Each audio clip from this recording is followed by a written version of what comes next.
Our gospel lesson is from Luke chapter 12, verses 32 to 40. Do not be afraid, little flock, for it is your Father's good pleasure to give you the kingdom.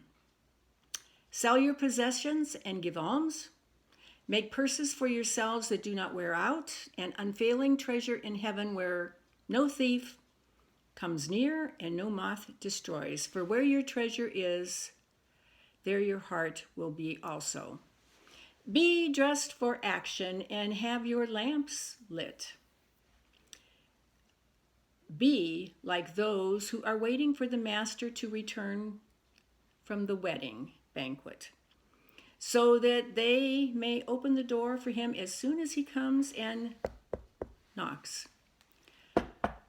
Blessed are those slaves whom the master finds alert when he comes. Truly, I tell you, he will fasten his belt and have them sit down and eat and come, and he will serve them. He comes during the middle of the night or near dawn, and if he finds them, they are blessed.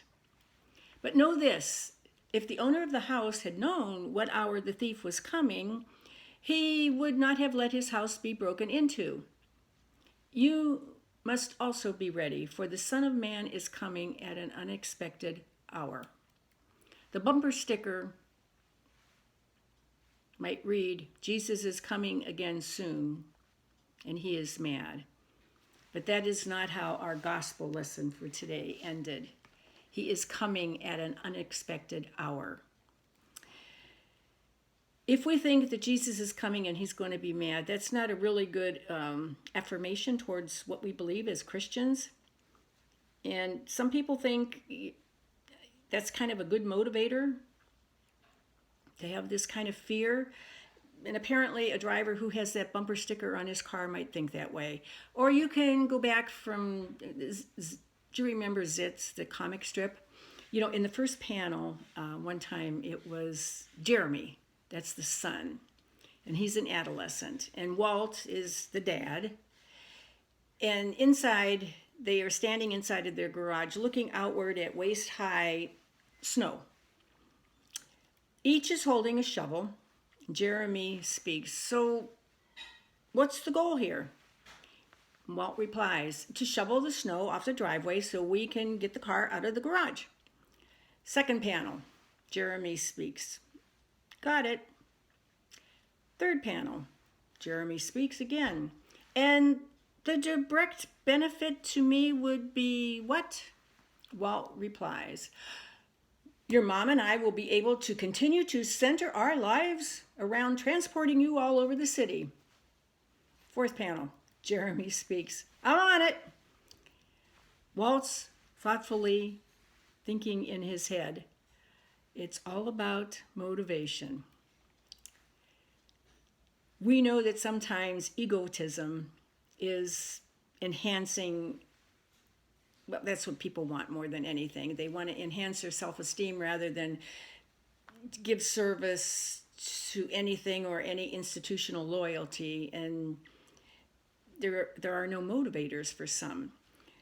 With all the help wanted signs we're seeing since COVID, we can see that there's a great cultural reversal that has happened. Some just want to set their own standards for work. Others demand wages even though their performance is bad. Only their self-fulfillment is the necessary focus of a job. A pervasive sense of entitlement has infected our communities for a long time. We pick and choose the theological truths we agree with and pieties that make us feel good about ourselves. And we wonder why sometimes in our hearts we feel empty. There's a vacancy. Jesus had a different idea, and he put it into the gospel today. The master's, that's God, expectation, for some, that's from us, the slaves, the disciples, about the needs. If our wicks are trimmed and our lamps lit, we will be viewed as doing our job. If we are vigilant and watching for the master's return, we will be doing our job. And if we have kept the books accurately and used our talents wisely, we will have done our job. And if we've been attentive to the least of my brothers and sisters, we will have done our job. If we humble ourselves and walk in His way, we will be blessed. Fear, however, is a strong motivational force for some. Is not the fear of getting caught the reason some people refrain from stealing or speeding or cheating on their income tax return or even cheating on a spouse? How many of us were raised on a steady diet of fear? Fear that was shaping our character and behavior by some sayings such as, when I get back, I better find that all your chores have been done or you're going to get punished. We may not have learned to serve with absolute joy, but at least we feared the consequences enough so we followed the orders. And if it works, it is actually, well, it's done the service required, it has. But does it matter how we're motivated? If fear works, I guess use it, right? But that's really not what our gospel lesson today is saying. It disagrees.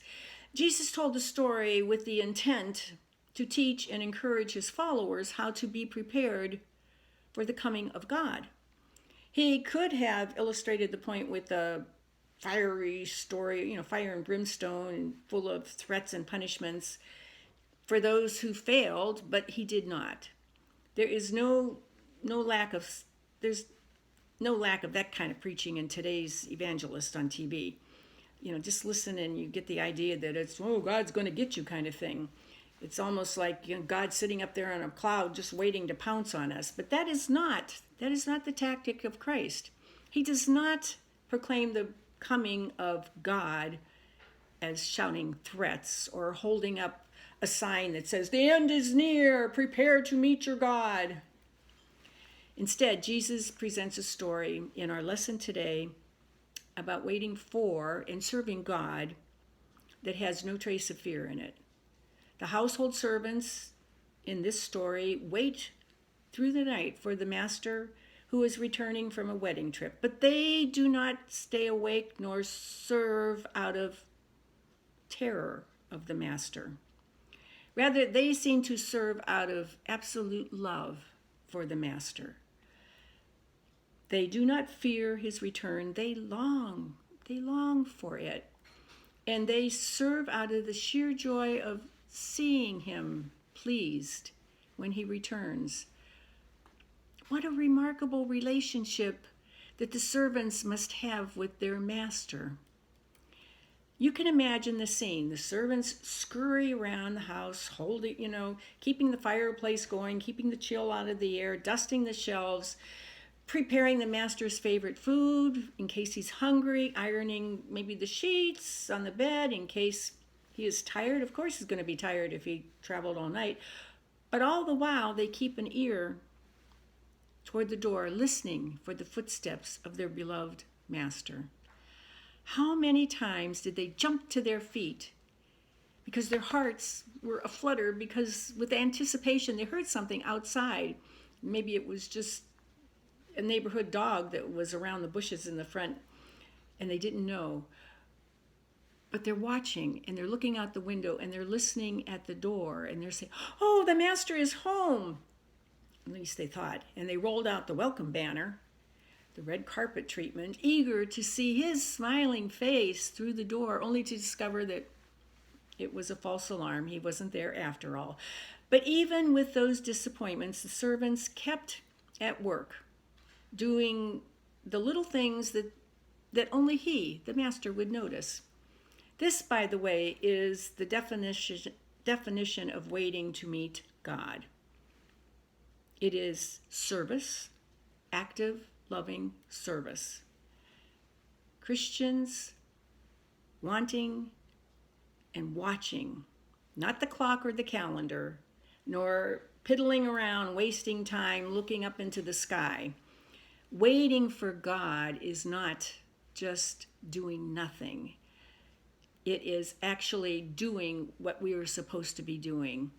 being busily acting and cheerfully engaging with his kind of work. So back to Jesus' story. At last the master arrived at the door, and the servants wrapped him in joy and welcomed him home with absolute delight.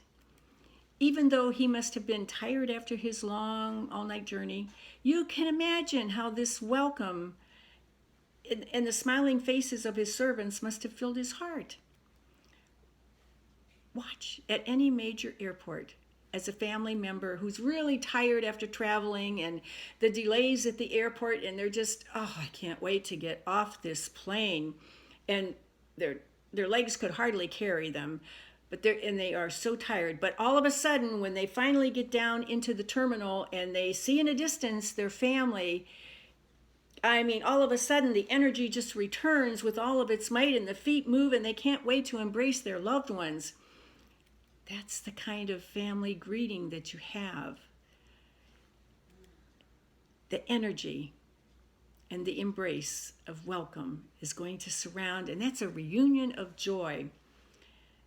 That is the scene when the master returns home in Jesus' parable. Jesus suggests that love is stronger as a motivator for service than fear. Love. Perfect love casts out fear, the author of the Epistle of 1 John said, and it is true. Love is much stronger than fear, and it's the only thing Jesus wants. For Jesus, it is not enough to fear God.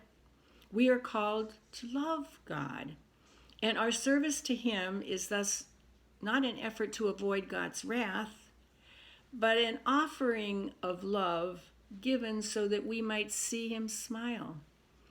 And such love does not wear out, even over time. If fear is the primary fuel, that's going to go away and run dry.